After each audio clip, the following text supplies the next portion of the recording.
बड़ी खबर आ रही है। आज के दिन की 2 बड़ी खबरें हैं। सबसे पहले बात कर लेते हैं हम इंडिया पाकिस्तान से जुड़ी हुई।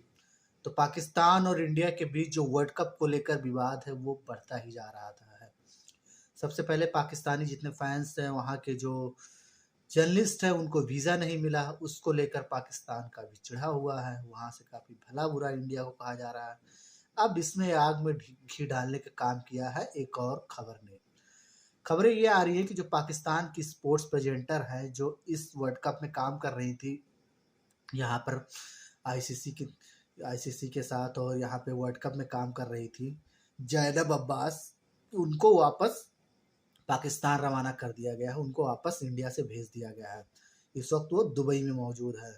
कहा यह जा रहा है कि उनके कुछ पुराने ट्वीट्स वायरल हो गए, जिसमें उन्होंने हिंदू देवी देवताओं के खिलाफ और भारत के खिलाफ अपमानजनक शब्दों का इस्तेमाल किया था। वो ट्वीट सोशल मीडिया पे भी आए और उसमें वाक़ई में जो बातें लिखी थी, वो ऐसा उम्मीद नहीं करते हैं कि आप ज़ैनब अब्बास जैसी एक बहुत वेल एजुकेटेड, पूरे दुनिया भर में घूमी हुई लड़की इस तरह की बात भी कर सकती है, इस तरह की गिरी हुई बात भी कर सकती है।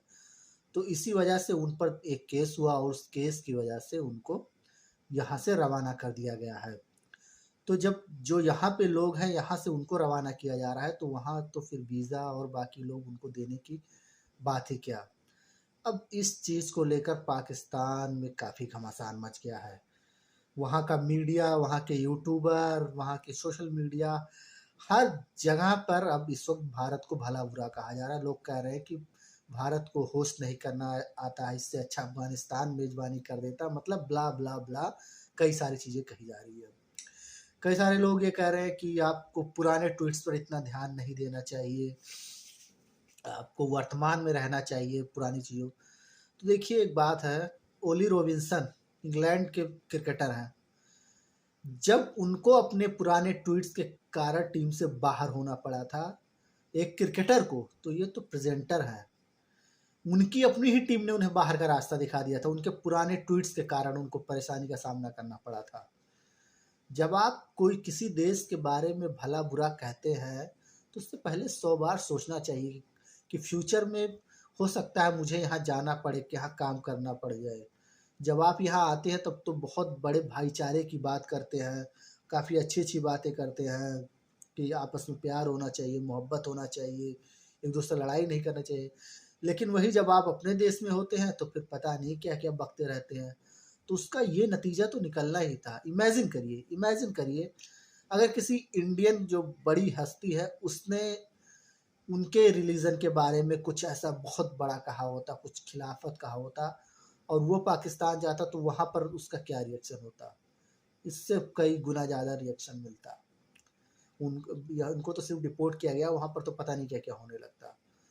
तो उन्होंने जो बातें, पहले मुझे यकीन नहीं हुआ, लेकिन जब मैंने ट्वीट्स को देखा, उनके पुराने ट्वीट्स को, तो उन्होंने जो बातें कही हैं, वास्तव में वो किसी भी तरह से एक्सेप्टेबल नहीं है।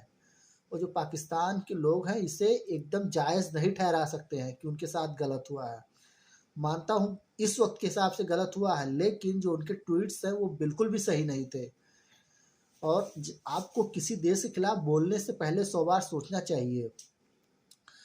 तो पुराने ट्वीट्स के मामले की वजह से उनको भारत से डिपोर्ट कर दिया गया है और पाकिस्तान में इससे लोग बेहद नाराज़। दूसरी बड़ी खबर ये है कि शुभमन गिल अफ़गानिस्तान के खिलाफ दूसरे वनडे मुकाबले से भी बाहर हो गए हैं। उनकी तबीयत अभी पूरी तरह से ठीक नहीं हुई है, इसीलिए वो चेन्नई में ही मौजूद हैं। वो दिल्ली में टीम के साथ नहीं आए, जहाँ पर टीम इंडिया को अगला मुकाबला अफ़गानिस्तान से 11 अक्टूबर को खेलना है।